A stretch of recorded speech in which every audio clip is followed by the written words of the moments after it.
ABTA test paper 2025 ইতিহাস page number 891। Mohun Bagan club IFA shield জয় করেছিল 1911 খ্রিস্টাব্দে। সোমপ্রকাশ ছিল একটি সাপ্তাহিক পত্রিকা। সর্বধর্ম সমন্বয়ের আদর্শ প্রচার করেছিলেন শ্রীরামকৃষ্ণ। স্ত্রী না শিক্ষা হলে আমাদের পশু জন্ম ঘুচবে না, এটি Swami Vivekananda. General Assembly's institution এর বর্তমান নাম স্কটিশ চার্চ কলেজ। খুদকাটি প্রথা যে বিদ্রোহের সঙ্গে সম্পর্কিত তা হলো মুন্ডা। জমি আল্লাহর দান বলেছিলেন দুদু মিয়া। তারপর রয়েছে 1857 নামক গ্রন্থটির রচয়িতা হলেন সুরেন্দ্রনাথ সেন। 19 শতককে সভা সমিতির যুগ বলেছেন অনিল শীল। ভার্নাকুলার প্রেস অ্যাক্ট পাশ হয় লর্ড লিটন। ভারতে হাফটন প্রিন্টিং পদ্ধতি প্রবর্তন করেন উপেন্দ্র কিশোর রায়চৌধুরী। জাতীয় শিক্ষা পরিষদ তৈরি হয়েছিল 1906 খ্রিস্টাব্দে।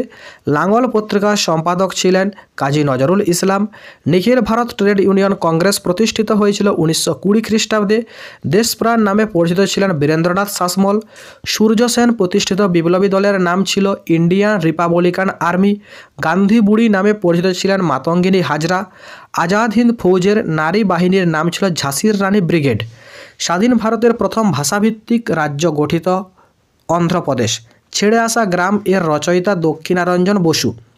এরপর দুয়ের দাগে চলে যায়। প্রখ্যাত সঙ্গীত শিল্পী মান্না দের বাংলায় লেখা আত্মজীবনের নাম কি? জীবনের জলসাঘর। মেধা পাটেকর কেন বিখ্যাত? নর্মদা বাঁচাও আন্দোলনের একজন নেত্রী ছিলেন মেধা পাটেকর। হুতম পেচার নকশা বইটি কার লেখা? কালীপ্রসন্ন সিংহের লেখা। আত্মীয় সভা কত খ্রিস্টাব্দে প্রতিষ্ঠিত হয়? রাজা রামমোহন রায় 1815 খ্রিস্টাব্দে আত্মীয় সভা প্রতিষ্ঠা করেন। ঠিক বা ভুল নির্ণয় করো। কলকাতা বিশ্ববিদ্যালয় স্থাপিত হয় 1854 খ্রিস্টাব্দে। এটি ভুল। সঠিক উত্তর কলকাতা বিশ্ববিদ্যালয় স্থাপিত হয় 1857 খ্রিস্টাব্দে। উইলিয়াম কেরি 1800 খ্রিস্টাব্দে শ্রীরামপুর ছাপাখানা স্থাপন করেন। এটি ঠিক। বাঙালি বুদ্ধিজীবীরা নীল বিদ্রোহকে সমর্থন করেনি। এটি ভুল। ইজারাদার দেবী সিংহের অত্যাচারে রংপুর বিদ্রোহ হয়েছিল। এটি ঠিক। এরপরে চলে আসি স্তম্ভ মেলা। অরন্ধন দিবস পালন করেছিলেন রামেন্দ্র সুন্দর ত্রিবেদী। মানবেন্দ্রনাথ রায় এটি হবে ভারতের কমিউনিস্ট পার্টির প্রতিষ্ঠাতা। ভিকাজি রুস্তম কামা যাকে ভারতের বিপ্লববাদের জননী বলা হয়। আর রশিদ আলী দিবস এটি হচ্ছে আজাদ হিন্দ ফৌজ। এরপরে বিবৃতিতে চলে যায়। চার্লস উইলকিন্স বাংলার গুটেনবার্গ নামে পরিচিত। ব্যাখ্যা 3 তিনি বাংলার মুদ্রণের জন্য মুদ্রাক্ষর তৈরি করেন। 2.5.2 ভারতীয়রা সাইমন কমিশন বর্জন করেছিল। ব্যাখ্যা 3 কারণ সাইমন কমিশনে কোনো ভারতীয় সদস্য ছিল না।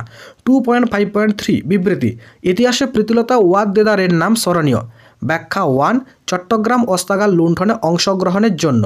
2.5.4 স্বদেশী আন্দোলনে নারীরা অংশগ্রহণ করেছিল। ব্যাখ্যা 2 স্বদেশী আন্দোলন ছিল নারী স্বাধীনতার আন্দোলন।